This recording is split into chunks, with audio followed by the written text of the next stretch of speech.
بسم اللہ الرحمن الرحیم۔ السلام علیکم۔ آج کی ویڈیو میں ہم ہاروت و ماروت کا قصہ بیان کریں گے اور آپ کو بتائیں گے کہ ہاروت و ماروت کون تھے، وہ کہاں سے آئے، اور ہاروت و ماروت کے اس قصے میں کتنی سچائی ہے کہ وہ آسمان سے آئے دو فرشتے تھے اور انہوں نے عورت کے ساتھ زنا کیا اور اب وہ ایک کنویں میں لٹکے ہوئے ہیں۔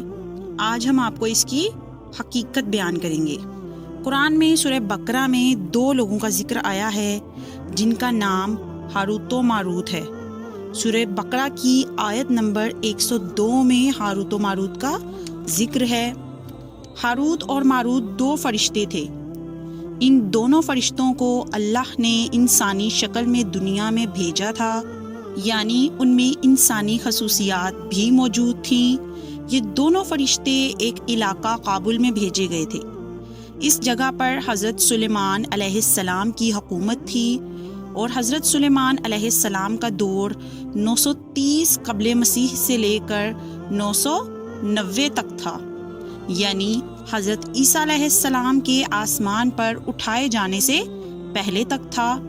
تقریباً 930 سال پہلے حضرت سلیمان علیہ السلام کا دور تھا اور اس دور میں ہی ہاروت اور ماروت آئے تھے۔ اب سوال یہ پیدا ہوتا ہے کہ ہاروت اور ماروت دنیا میں کیوں بھیجے گئے؟ ان کا دنیا میں آنے کا مقصد کیا تھا؟ جو کہ کچھ یوں تھا کہ یہودی جادو ٹونا کرتے تھے، جو کہ ہمیشہ سے کرتے رہے ہیں اور کبھی باز نہیں آئیں گے، اور انہیں جادو سیکھنے کا بہت شوق تھا اور وہ انبیاء کی بات نہ مانتے تھے اور زیادہ سے زیادہ جادو سیکھنے میں ماہر رہتے تھے۔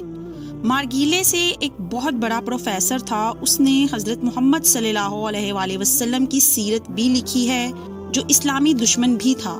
اس نے حضرت محمد صلی اللہ علیہ وآلہ وسلم پر جو اپنی کتاب لکھی ہے اس میں اس بات کا اعتراف کیا ہے کہ یہودی لوگ جادو کے عاشق ہوا کرتے ہیں، جادو کے دل دادا اور گرویدہ ہوا کرتے ہیں، اور اس کے ساتھ یہ لوگ بجائے میدان میں لڑنے کے خفیہ طور پر اپنے دشمنوں کو مارنے پر یقین کرتے ہیں۔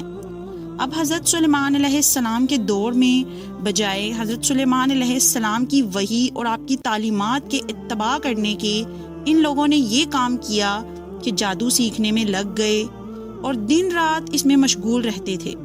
اور جادو جس میں کسی کو بیمار کر دینا یا کسی کو اپنے قابو میں کر لینا یا لڑائی کروا دینا، یہ ایسے محسوس ہوتا تھا کہ جیسے انبیاء کے معجزات اور جادو ایک ہی طرح کی چیزیں ہیں، جبکہ جادو میں صرف نظر کا دھوکہ ہوتا ہے اور معجزات حقیقت پر مبنی ہوتے ہیں۔ حتیٰ کہ اچھے لوگ بھی جادو اس نیت سے کرنے لگے تھے کہ یہ ایک اچھا عمل ہے۔ تو جب لوگوں میں یہ بات بڑھ گئی اور ان میں پہچان کرنا مشکل ہو گیا کہ جادو اور معجزے میں کیا فرق ہے، تو اس وقت اللہ نے 2 فرشتوں کو انسانی شکل میں زمین پر اتارا اور ان فرشتوں کو زمین پر اتار کر دلائل سے ثابت بھی کر دیا کہ ان کا نام ہاروت اور ماروت ہے، اور یہ بابل کے علاقہ میں آ کر رہنے لگے، اور ان کا مقصد یہ تھا کہ لوگوں کو جادو اور معجزے میں فرق بتا سکیں۔ تو ان فرشتوں نے بابل میں اپنا یہ آگاہی کا کام شروع کر دیا۔ اب ان کے پاس آنے والے لوگوں میں 2 طرح کے لوگ موجود تھے، ایک اچھے لوگ تھے اور دوسرے برے لوگ بھی تھے۔ جب یہ دونوں طرح کے لوگ ہاروت اور ماروت تک پہنچتے تھے تو وہاں پہنچنے کے بعد وہ کہا کرتے تھے کہ ہمیں جادو سکھائیے۔ تو ہاروت اور ماروت جس مقصد کے لیے بھیجے گئے تھے وہ اپنے مقصد کو بیان کرتے تھے اور وہ کہتے تھے کہ ہم تمہارے لیے آزمائش ہیں خدا کی طرف سے، لہٰذا تم کفر نہ کرو کہ تم یہ جو جادو سیکھنا چاہتے ہو یہ اچھی چیز نہیں ہے اگر اس کا استعمال غلط طریقے سے کیا جائے، اور یہ ایک طرح سے اچھا بھی ہے اگر اس کا استعمال اپنی حفاظت کے لیے اور لوگوں کے علاج معالجے کے لیے کیا جائے۔ اور یاد رکھنا، اگر اچھے کام میں اس کا استعمال کرو گے تو یہ کارآمد ہے، اور اگر برے کام کے لیے استعمال کرو گے تو یہ بہت برا ہے۔ ان کے سمجھانے کے بعد بھی برے لوگ اس کو سیکھ کر غلط استعمال کرتے تھے۔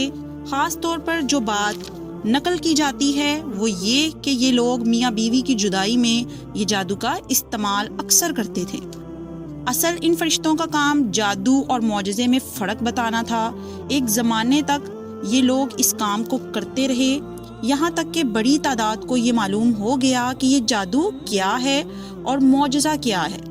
اور جب لوگوں کو یہ فرق معلوم ہو گیا اور لوگ جان گئے کہ جادو اور معجزے میں کیا فرق ہے، تو پھر اللہ نے ان فرشتوں کو اپنے پاس بلا لیا۔ یہاں پر آپ کو ایک اور بات بتاتی چلوں کہ جب بھی ہاروت اور ماروت کا قصہ بیان ہوتا ہے تو کچھ من گھڑت قصے بھی بیان کیے جاتے ہیں۔ کچھ کہتے ہیں کہ وہ کنویں میں ہیں، کچھ کہتے ہیں وہ لٹکے ہوئے ہیں، کچھ زہرا نامی عورت کا واقعہ بیان کرتے ہیں کہ یہ فرشتے اس پر فریفتہ ہو گئے تھے۔ اس طرح کے جتنے بھی واقعات بیان کیے جاتے ہیں ان کا تعلق بالکل بھی صحیح احادیث سے نہیں ہے۔ قرآن مجید میں اللہ نے سورۃ التحریم میں واضح طور پر فرمایا ہے، یہ فرشتے اللہ کی نافرمانی کرتے ہی نہیں ہیں، جو ان کو حکم دیا گیا اس کو بجا لاتے ہیں۔ یہ فرشتے اللہ کی عزت والے بندے ہیں۔